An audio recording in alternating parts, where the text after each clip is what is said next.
ربیعہ رضی اللہ تعالی عنہ حضور کے خادم بھی تھے، آپ حضور کی خدمت بھی کیا کرتے تھے، اور کبھی کبھی رات میں بھی حضور کی خدمت کے لیے حاضر رہتے، اور جب آپ کو نیند آنے لگتی حضور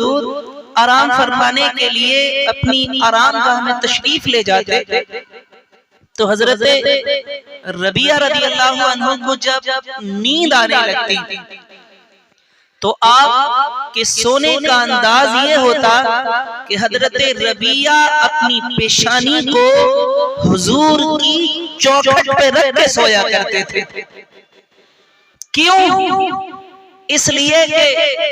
اگر حضور رات کے کسی حصے میں بیدار ہوں اور جب دروازہ کھولیں گے تو میری آنکھ کھل جائے گا۔ آپ جانتے تھے کہ حضور اگر مجھے کہیں اور سوتا ہوا دیکھیں گے تو بیدار نہیں کریں گے، حضور کو یہ پسند نہیں ہوگا کہ مجھے بیدار کریں اور مجھ سے پانی منگائیں، تو اس لیے حضرت ربیعہ کا انداز سونے کا یہ ہوتا، آپ اپنی پیشانی کو مصطفیٰ کریم کے حجرے کی چوکھٹ پہ رکھ کے سوتے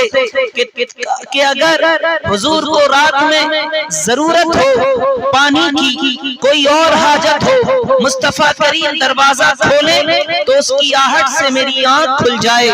آپ فرماتے ہیں ایک شب حضور نبی کونین صلی اللہ علیہ وسلم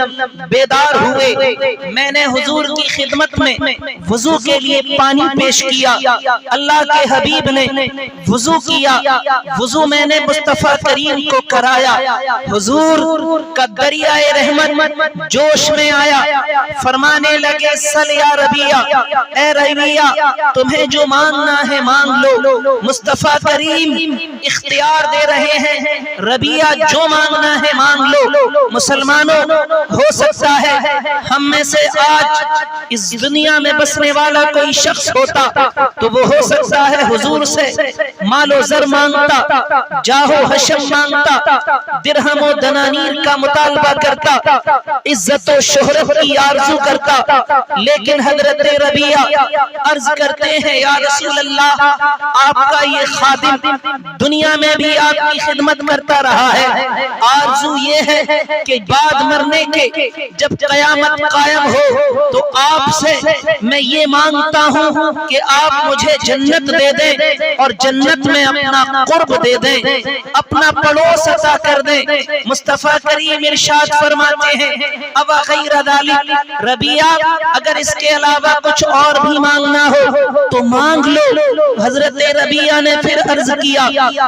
یا رسول اللہ جنت چاہتا ہوں، جنت میں آپ کا پڑوس چاہتا ہوں۔ حضور فرماتے ہیں جابر کچھ اور بھی مانگنا ہو، ربیعہ کچھ اور بھی مانگنا ہو تو مانگ لو۔ حضرت ربیعہ پھر عرض کرتے ہیں یا رسول اللہ نہ دنیا کی طلب ہے، نہ مال و زر کی طلب ہے، نہ درہم و دینار چاہیے، آپ کے اس خادم کو جنت چاہیے اور جنت میں آپ کا پڑوس چاہیے، اس لیے کہ اس غلام کا دل